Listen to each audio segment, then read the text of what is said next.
right, so this is part one of my session.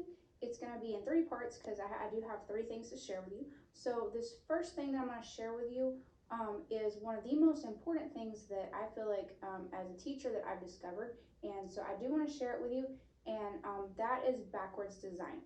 Some of you may be really familiar with backwards design. There's books on it all over the place. Some of you maybe have not ever heard of it or are not familiar with it, but that's okay. We're going to talk about it.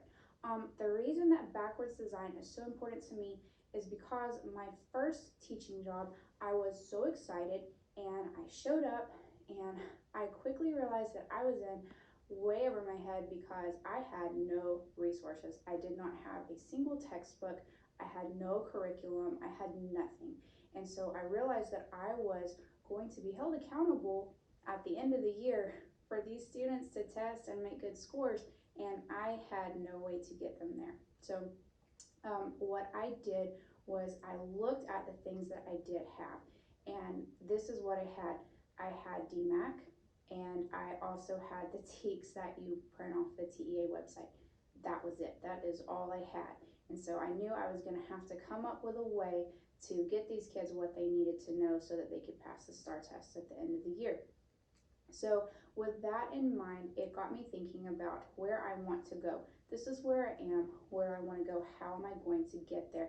And that is what led me to, I did not know at the time it was called backwards design, but through that process, it took me most of the year, and I found out that's what that was that I was doing.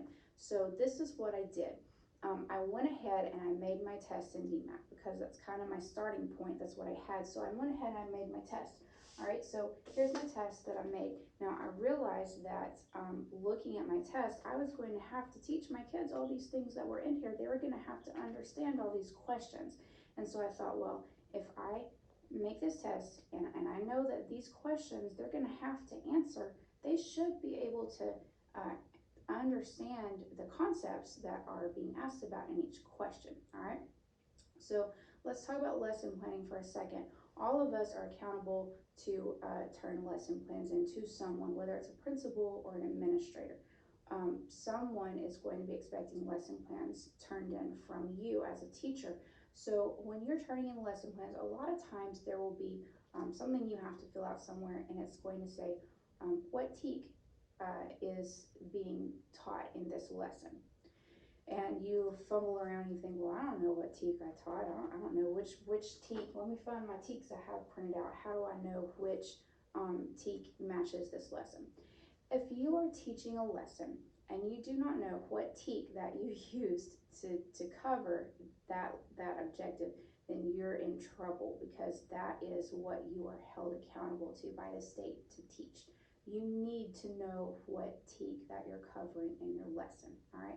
So this process is going to make your lesson planning a lot simpler and a lot more streamlined, all right? So on my test, all right, so here's my test. This is what my test looked like, all right? They got all kinds of stuff in there. I'm gonna show you what all that is in just a minute, all right? I know that you can't really see from where you are, but I'm going to, when I get done talking in a second, show you all this stuff up close, all right? So here's my test. Now, I know that for every test question, whether I make my test in DMAC or TEKS Resources or wherever I make it, I know that it's going to show me there's my question number, and then there's the right answer, and then there's the TEK, all right? So there's question number 1, the answer is C, and it's asking me over, it's going to ask the students about TEK number 8.2b. That's the TEK, the objective that question is covering, all right? So each question has a TEK attached to it, okay?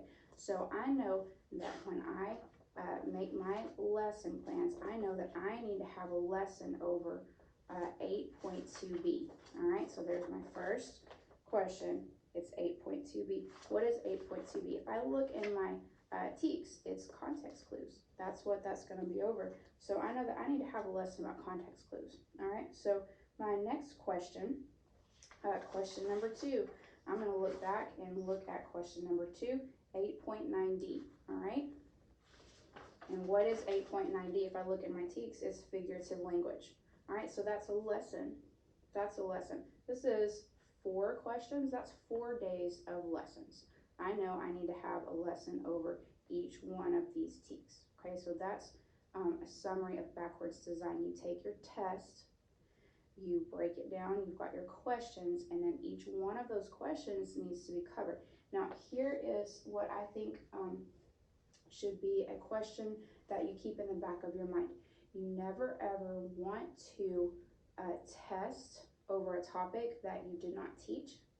You never want to take time in the classroom teaching something that you know you're not going to test on later. Okay, we don't have time for that at school. In a perfect world, we would teach them all kinds of extra fun, super amazing things.